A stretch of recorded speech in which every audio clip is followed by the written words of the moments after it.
14 अगस्त 2026 की शाम 4:31 पर पाकिस्तान के शहर टेक्सिला में रहने वाली 28 साल टिकटॉकर शमसू उर्फ आयशा गलामाना को अपने दोस्त काशिफ उर्फ काशी की कॉल आती है। काशिफ कहता है, मुझे तुमसे ज़रूरी बात करनी है, मेरे घर पे आ जाना। उसके बाद 14 अगस्त की सेलिब्रेशन देखने इस्लामाबाद के लिए निकल जाते हैं। मैं बिल्कुल रेडी हूँ। थोड़ी देर बात करने के बाद इस्लामाबाद के लिए निकल जाते हैं। उसके बाद शाम 5 बजे गलामाना अपने छोटे भाई नेमतुल्ला और छोटी बहन असीमा के साथ गाड़ी में बैठकर काशिफ की तरफ निकल पड़ते हैं। वो तीनों इस्लामाबाद में 14 अगस्त की सेलिब्रेशन को देखने के लिए बहुत खुश थे और एक्साइटेड थे, लेकिन उनको आइडिया ही नहीं था उनकी ये खुशी कुछ ही टाइम बाद एक डरावनी ख्वाब में बदल जाने वाली थी। कुछ ही टाइम गुजरने के बाद 5:17 पर उनकी गाड़ी जीटी रोड टेक्सिला बाईपास के करीब पहुंचते ही दो बाइक सवार बाइक से उतरकर गलामाना की गाड़ी की तरफ भागते हुए आते हैं और उनके ऊपर अटैक करते हैं। गोली लगने की वजह से गलामाना का अपनी गाड़ी के ऊपर कंट्रोल खो बैठती है और गाड़ी सामने खड़ा एक डंपर से जा टकराती है और वो दोनों नामालूम अफराद गलामाना को मारने के बाद बाइक पर बैठकर वहां से भाग जाते हैं। उसके फौरन बाद आसपास के लोग जमा होते हैं तो पता चलता है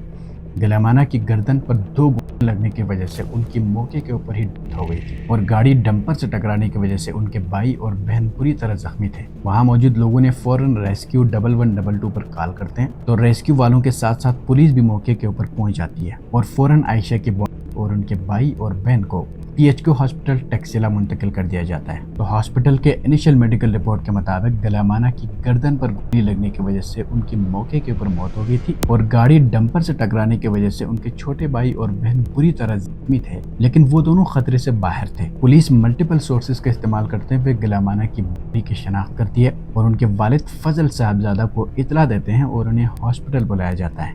गलामाना के वालिद हॉस्पिटल पहुंचते ही उनके दोस्त काशिफ भी हॉस्पिटल पहुंच जाते हैं। हॉस्पिटल में बॉडी की शनाख्त करते हैं और तदफीन के बाद हॉस्पिटल से इनिशियल मेडिकल रिपोर्ट्स लेकर पुलिस गलामाना के वालिद और उनके दोस्त काशिफ को पूछताछ के लिए टेक्सिला पुलिस स्टेशन ले जाते हैं। तो पुलिस गलामाना के रिसेंट एक्टिविटीज के बारे में उनके वालिद से कुछ इन्फॉर्मेशन लेते हैं और साथ साथ गलामाना की मोबाइल फोन को भी इन्वेस्टिगेशन में शामिल करते हैं। वालिद के बयान और गलामाना की मोबाइल फोन रिकॉर्ड्स के मुताबिक आखिरी दफा गलामाना ने काशिफ से फोन पर बात की थी। काशिफ उसी वक्त इंसिडेंट के फौरन बाद हॉस्पिटल आए थे और वो हॉस्पिटल से ही अपने टिकटॉक के ऊपर एक पोस्ट की थी जिसमें वो लिखता है कि गलामाना की मौत पर मैं बहुत गम में हूँ और उनकी फैमिली के साथ मेरी हमदर्दी है। लेकिन काशिफ की रियलिटी और गेम प्लान सुनकर पुलिस भी शॉक होती है कि वेलफेयर फाउंडेशन के पीछे उसने क्या क्या नहीं किया था। लेकिन वालिद के कुछ स्टेटमेंट्स और गलामाना की मोबाइल डेटा को जब रिकवर किया गया तो इस केस की शुरुआत आज से 3 साल पहले हुई थी। अब इस केस के मल्टीपल पॉइंट्स को समझने के लिए गलामाना का बैकग्राउंड समझना बहुत इंपॉर्टेंट है। गलामाना की फैमिली बेसिकली खैबर पख्तूनख्वा के डिस्ट्रिक्ट लवरदीर से बिलोंग करती थी।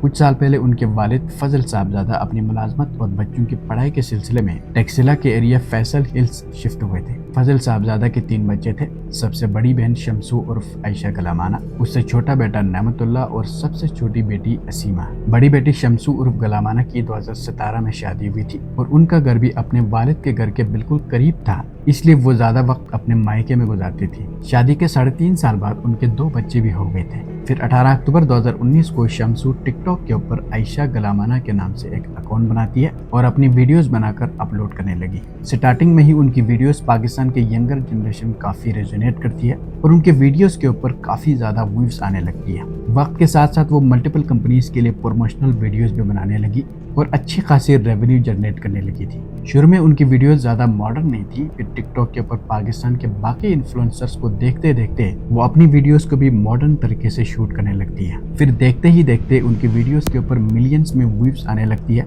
और उनके अकाउंट के ऊपर 1.3 मिलियन फॉलोअर्स हो चुके थे। फिर पाकिस्तान में मौजूद बड़ी बड़ी कंपनीज के लिए वो प्रमोशनल वीडियोस बनाती थी और कंपनीज के ओपनिंग सेरेमनी में भी जाकर वो लाखों डॉलर कमाने लगी। लेकिन हैरत की बात ये थी कि पाकिस्तान में रहते हुए और एक अपर मिडिल क्लास फैमिली से बिलोंग करते हुए भी उनकी फैमिली को उनकी इन वीडियोस से कोई प्रॉब्लम नहीं थी। वक्त के साथ साथ वो अपने रेवेन्यू और फेम को बढ़ाने के लिए टिकटॉक लाइव मैचेस में भी हिस्सा लेने लगी। टिकटॉक लाइव मैचेस के दौरान उनके कुछ ऐसे सपोर्टर्स थे जो उनको सपोर्ट करते थे और हाई लेवल पर जाकर गिफ्टिंग करते थे। कुछ टाइम गुजरने के बाद टिकटॉक के ऊपर उनकी दोस्ती टेक्सिला में रहने वाला एक 27 साल लड़के से होती है जिसका नाम काशिफ उर्फ काशी था। कुछ अर्सा टिकटॉक के ऊपर मैसेजिंग करने के बाद उनकी दोस्ती इतनी पक्की हो चुकी थी, वो एक दूसरे से व्हाट्सएप नंबर एक्सचेंज करते हैं और व्हाट्सएप के ऊपर बातचीत होती थी। कभी कभार मुलाकात भी करते थे और दोनों साथ घूमने भी जाते थे। काशिफ बज़ाहिर एक वेलफेयर फाउंडेशन चलाता था जो गरीब लोगों की, स्पेशली गरीब बच्चों की मदद करते थे, लेकिन रियलिटी बिल्कुल डिफरेंट थी। काशिफ और गुलामाना की दोस्ती इतनी मजबूत हो चुकी थी कि काशिफ हर वक्त गुलामाना से कर्जा लेता था, कभी वेलफेयर के लिए डोनेशन, कभी मजबूरी तो कभी इन्वेस्टमेंट। इस तरह के बहाने करके गुलामाना से पैसा लेना काशिफ की एक आदत बन चुकी थी। काशिफ की दोस्ती गुलामाना की मैरिज लाइफ के ऊपर भी बहुत बुरा असर पड़ रहा था। लोग ये भी कहने लगे थे कि काशिफ ने गुलामाना से निकाह की हुई है। इसलिए काशिफ से कई इंटरव्यू में इस बारे में पूछा गया था, लेकिन उन्होंने इसको एक अफवाह करार देते हुए साफ साफ इनकार कर दिया। रिपोर्ट्स के मुताबिक काशिफ ने दोस्ती का वास्ता देते मुख्तलिफ बहाने करते हुए गुलामाना से 37 लाख से भी ज्यादा पैसे ले चुका था। फिर कुछ टाइम गुजरने के बाद गुलामाना पैसे देने में टाइम लगाती थी और कभी कभार इनकार भी करने लगी। तो 19 जनवरी 2025 को काशिफ और गुलामाना के ताल्लुकात कुछ वक्त के लिए खराब हुई थी, जिसके बारे में गुलामाना एक वीडियो रिकॉर्ड करती है और वो कहती है कि काशिफ बहुत जल्द अडियाला जेल में होगा। काशिफ सره دې څه وکړه काशिफ په اډیاله کې پروت دی دال خوري ویل زما دال ورمانو लेकिन काशिफ बहुत शातिर था। 3 साल गुलामाना के साथ वो गुजार चुका था, इसलिए वो गुलामाना की हर कमजोरी को अच्छी तरह जानता था। इसीलिए वो गुलामाना को मनाने में कामयाब होता है और ताल्लुकात को फिर से बहाल कर देता है। लेकिन वो अंदर ही अंदर जान चुका था कि गुलामाना किसी भी वक्त उनके ऊपर मुसीबत बन सकती है। इसलिए काशिफ गुलामाना से मजीद पैसे लेने के लिए और उनको रास्ते से हटाने के लिए एक जाल बिछाता है और एक टिकटॉक कपल से गुलामाना की दोस्ती कराता है, जिसमें लड़के का नाम जावेद और लड़की का नाम कौसर था। कुछ ही वक्त गुजरने के बाद इन दोनों ने भी अपनी मजबूरियां और इमोशनली ब्लैकमेल करके गुलामाना को लूटने में कोई कसर नहीं छोड़ी। और जब 29 जुलाई 2026 को गुलामाना को अपनी ऑनलाइन ब्रांड बनाने के लिए कुछ पैसों की जरूरत पड़ती है, तो वो सबसे पहले काशिफ को कॉल करती है और वो कहती है मुझसे लिए गए कर्जों में से थोड़े पैसे मुझे चाहिए। तो काशिफ कल परसों करके बात को टाल देता है, लेकिन काशिफ को पता चल चुका था कि गुलामाना अब उसके ऊपर मुसीबत बन सकती है, क्योंकि कुछ टाइम पहले उन दोनों की ताल्लुकात जब खराब हुई थी तो उस वक्त गुलामाना ने काशिफ को जेल की धमकी दे चुकी थी। उस वक्त ही काशिफ को अंदाजा हो चुका था कि गुलामाना को पैसे देने से इनकार करना या उनको धमकी देकर चुप कराना तकरीबन नामुमकिन था। काशिफ जानता था कि गुलामाना को रास्ते से हटाने के लिए उनसे ताल्लुकात खराब नहीं किया जा सकता। पैसे वापस देने का इरादा तो था ही नहीं,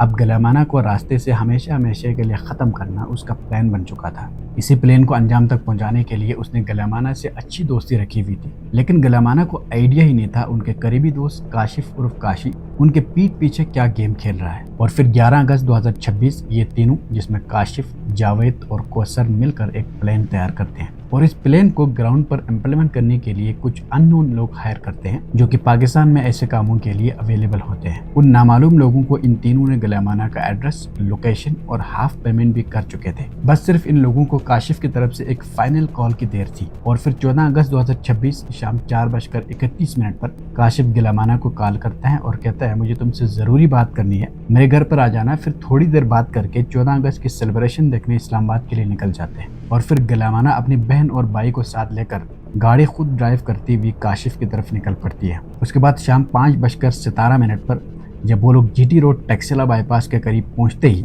दो बाइक सवार बाइक से उतरकर गुलामाना की गाड़ी की तरफ भाग कर आते हैं और उनके ऊपर अटैक करके उनको हमेशा हमेशा के लिए खत्म कर देते हैं। उसके बाद गाड़ी रोड पर मौजूद एक डंपर से जाकर टकराती है, जिसकी वजह से उनके भाई और बहन बुरी तरह इंजर्ड होते हैं। उन दोनों की जान तो बच गई, लेकिन उन दोनों ने अपनी बड़ी बहन को हमेशा हमेशा के लिए खो देते हैं। पुलिस इन्वेस्टिगेशन में गुलामाना के वालिद के कुछ बयानात और उनके मोबाइल फोन से लिए गए कुछ डेटा की मदद से इन तीनों मुलजिम को अरेस्ट करती है और मुझे उम्मीद है पंजाब टैक्सिला पुलिस इस केस की फर्दर इन्वेस्टिगेशन करके कानूनी रास्ता इख्तियार करते हुए मुलजिम को कैफर किरदार तक पहुँचाएंगे।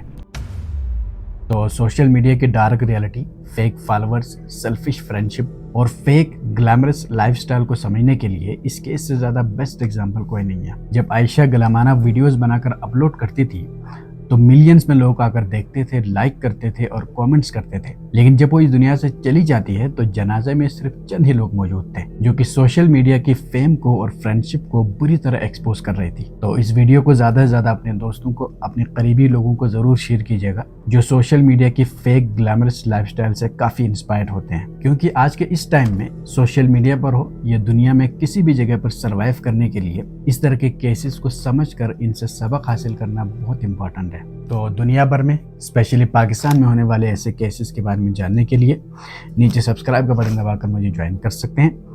आपसे मिलते हैं अगली वीडियो में, तब तक के लिए अल्लाह हाफ़िज़।